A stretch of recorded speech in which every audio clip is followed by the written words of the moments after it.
Okay, whenever you're ready, Wally. Okay, good morning, everyone. Yes, Rabbi Greene. Good morning, Yoshua. Good morning, Rabbi. We're coming up on Rosh Hashanah very soon, next week. And one of the particularly well-established customs is what we call simanim. Usually we just dip the apple in the honey, but there are many, many other customs related to things that we do on Rosh Hashanah to hope for a better year or a good year to come. What you might call it earnings and yearnings, if you will. We want parnasa, we want peace, we want health, we want happiness, all these things. There are a lot of questions that come up. First of all, the origins of this custom and the different simanim that we use. But also, there's a little bit of, nichush, if you will. Do we believe that dipping an apple in honey is going to really bring us a sweet year? It's symbolic, but the Torah cautions us against doing this type of hocus pocus type of stuff. So we'll see how people look at this. But apparently this was a well-established custom. We hope for a good livelihood. We hope for health, wealth, happiness. Those are the three things that we look for. As young children, we're taught to dip the apple in the honey for a etc. We sing a song, but lately there are many, many other simanim that we use as well. And this is based on several Gemaras, which believes in the concept of simana milsa, that certain signs are meaningful. And the Gemara builds on this idea and suggests that we should eat gourds, black-eyed peas, leeks, beets, and dates. And each of these, as we'll see, has a particular symbolic connotation. And there are Mefarshim that bring psukim to talk about the importance of eating sweet foods on Rosh Hashanah. And the Shulchan Aruch, in fact, codifies it. And it goes even further when it talks about the fact that there are specific prayers to recite as you eat each one of these type of fruits. The Ramah, which is our posek in Shulchan Aruch, for Ashkenazi practices, simply says, or he adds actually, that we should eat an apple dipped in honey and a pomegranate. Most people, it's almost universal that on Rosh Hashanah you dip an apple in honey. The other stuff depends on what particular customs your family may have had or your geographic group may have had. The Marsha, as I said, is worried about nichush, against responding to omens and symbolic acts. But then he answers his own question by saying that nichush only applies if we attribute meaning to negative signs, but it's permissible to rely on positive ones. Okay. The normative understanding is that we eat these fruits primarily in order to recite the Yehi Ratzon, to remind us that the blessings come to fruition, hopefully in the year ahead. And there are different Gemaras that talks about which things you should eat. If you enjoy them, you should eat them. If you don't like eating certain things, just having it on the table is sufficient in some cases. Not everybody likes to eat all the different types of fruits and vegetables. Why apples? Let's start with that. The Ramah, as I said, brings this down as one of the simanim, and it's Kabbalistic, according to some Mefarshim, the Taz, for example. It's a remiss to an apple orchard, where it's considered the orchard of speculation and Kabbalistic thought. That's a whole separate discussion I won't get into.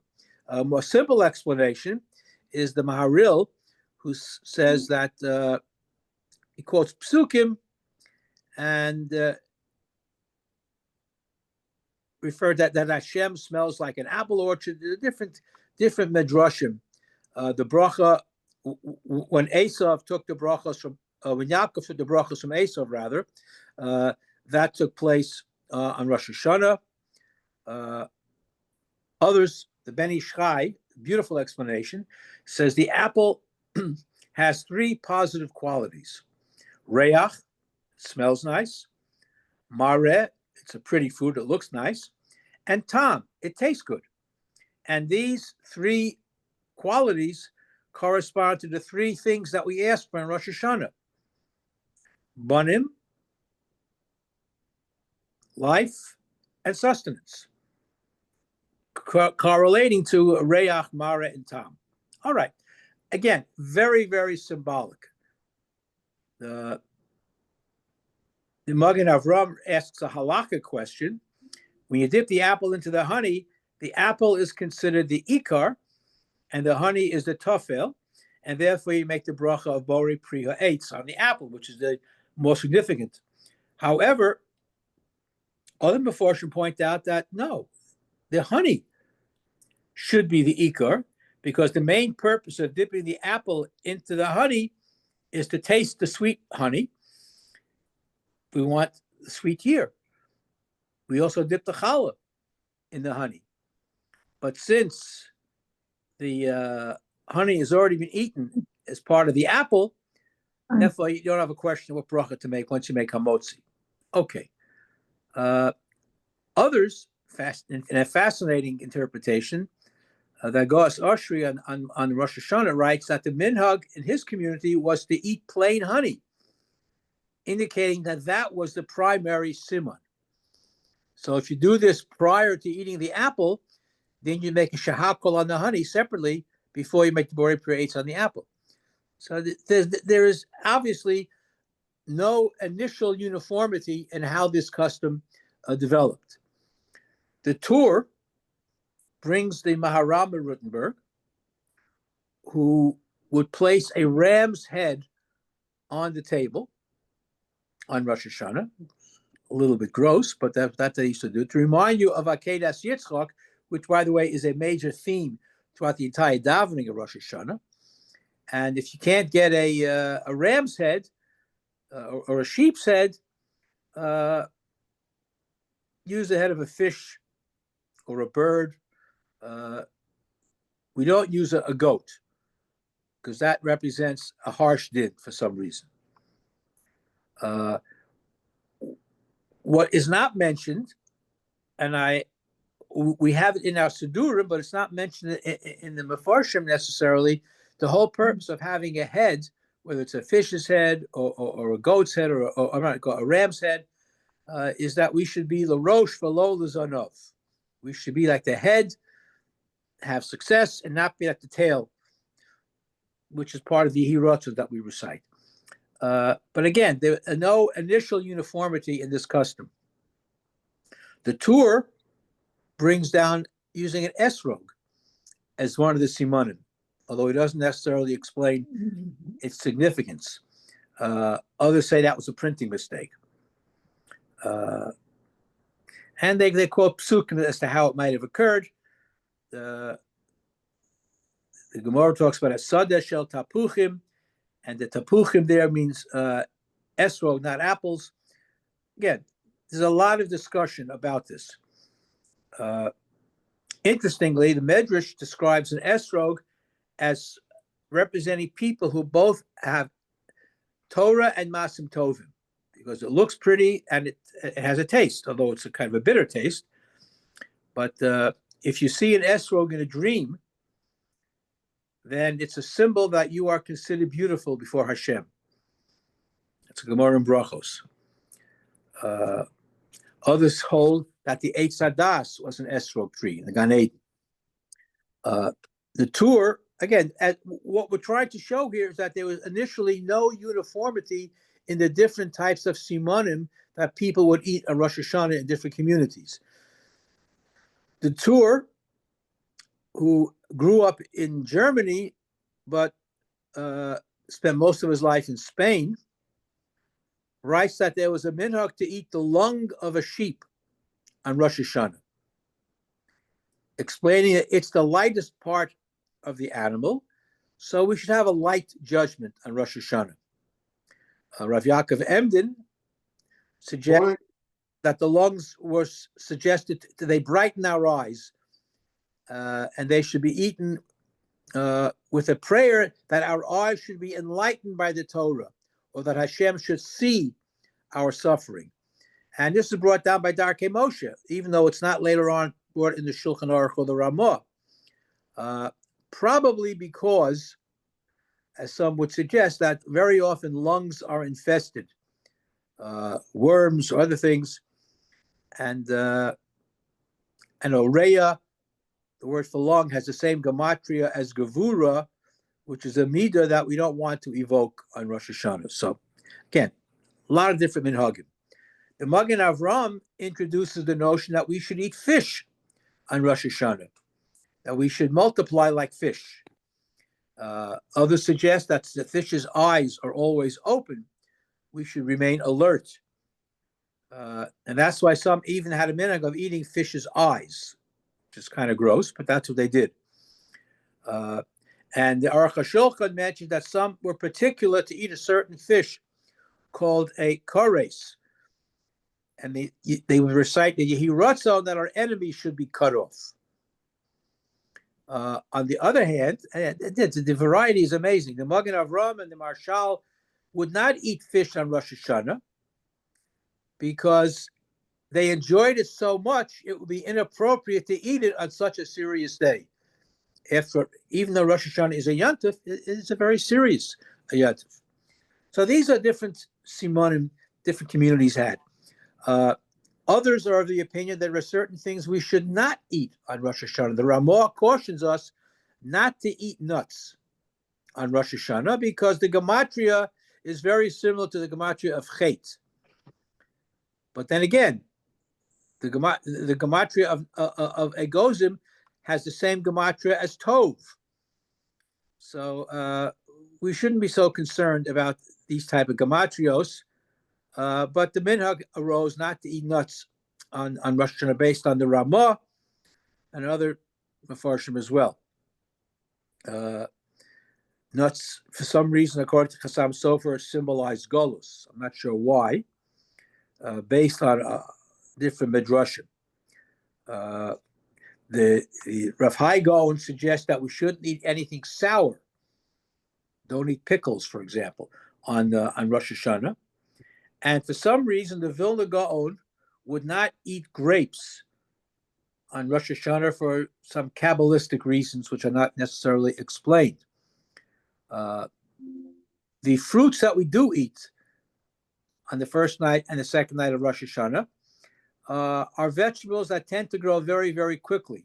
So that's a siman of positive growth for the coming year. Others focus on the symbolic nature, which also have positive connotations for the coming year. All right. When do you recite the Hiratza? Let's focus on that for a moment. We make the bracha.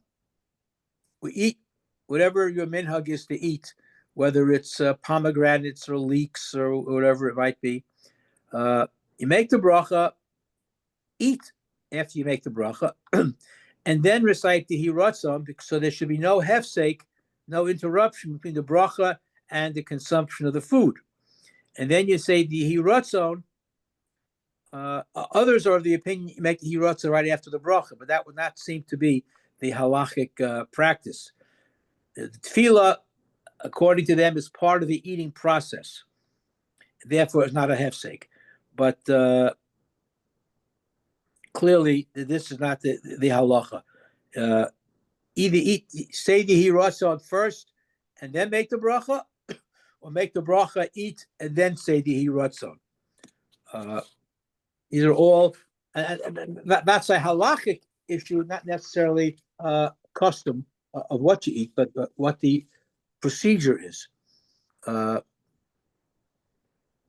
And you shouldn't say the Hiratzon prior to the bracha, according to Avad Yosef, because you praise Hashem before you make a request. So you make the bracha and then the Hiratzon. Okay. When do we eat these special fruits?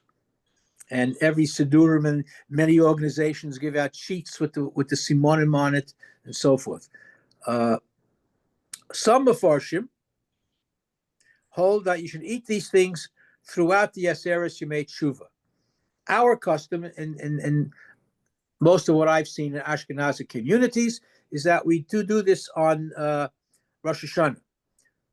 But others hold the entire days between Rosh Hashanah and Yom Kippur. Some hold only the first night of Rosh Hashanah. Most people do it on both nights. And it should be done according to the Mata Ephraim on every meal that you eat at Rosh Hashanah, not just at night, but during the day as well. I know in our family, we dip the challah in the honey through Sukkot. We don't eat the other simanim, but the apple, and not the apples, but the honey is dipped. The challah is dipped in honey, Rosh Hashanah, and throughout all of Sukkot as well. All of this, again, is all symbolic. What is the role of these symbols in the determinations that are made on Rosh Hashanah from a strictly legal point of view? The simanim focus on the downfall of our enemies or on gaining merits for ourselves, having a sweet, successful year. And that also includes economic prosperity. But clearly, our success is not determined by our efforts alone, but clearly tefillah, tshuva, tzedakah, and a commitment to living with halachic integrity, if I can use that expression. And all of these symbols, the sweetness of the apple, the honey, the growth, spiritual growth implied by eating the gourd, the fish, the ram's head, these are all an attempt to align our spiritual pursuits, perhaps, with our material pursuits. And ultimately, it's all up to Hashem anyway. And the blessings that we get should be a force for positive things to sustain our families and our communities and be a Kiddush Hashem. So even though the question is raised on, whether we really are considering these symbols to be nichush, auguries or omens, which is prohibited by the Torah, or simply just symbolic gestures to articulate what we're praying for during Rosh Hashanah. And as I say, it may differ from country to country, community to community, but everybody does the apples and the honey and the challah and the honey. And many people put out a tray with all of these other various types of fruits, leeks and pomegranates and all the other things, beets, that has different symbolic gestures. So whatever you do on your Yontif table, you should all have a happy and sweet new year. Any questions, comments? Okay. Shana Tova to you, Wally. Shana Tova to That's you. right. All good things. Shana Thank Tova. you, Rabbi. Shana Tova. Thank you. Shana Tova to everybody. Health, wealth, and happiness. That's what we Have a healthy, a good and a healthy October, and thank you. Healthy and peaceful. Amen. We need peace in this